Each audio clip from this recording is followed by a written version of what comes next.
നമസ്കാരം പ്രിയപ്പെട്ട പ്രേക്ഷകരെ. അതിവേഗ റെയിൽ വരും കേട്ടോ. ഇടത് സർക്കാരിന്റെ മഞ്ഞക്കുറ്റികൾ പിഴുതെറിഞ്ഞ് കയ്യടി നേടിയ UDF സർക്കാർ തുടക്കത്തിൽ തന്നെ ഒരു കാര്യം സമ്മതിച്ചിരിക്കുകയാണ്. സംസ്ഥാനത്തൊരു അതിവേഗ റെയിൽ ഇടനാഴി വേണം.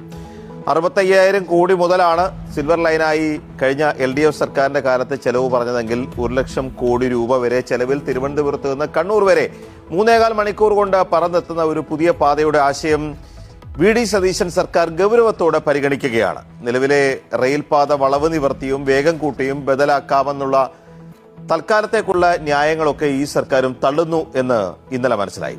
ഇതുവരെ ശ്രീധരൻ ഈ മുന്നോട്ട് വെക്കുന്ന പദ്ധതിയെ ഔദ്യോഗികമായി കേന്ദ്ര സർക്കാർ പിന്തുണച്ചിട്ടില്ല, അദ്ദേഹത്തെ തള്ളിയിട്ടുമില്ല. എന്തായാലും സംസ്ഥാനം ഇത് അംഗീകരിച്ച് മുന്നോട്ട് വെച്ചാൽ കേന്ദ്രം അനുകൂലിക്കുമോ?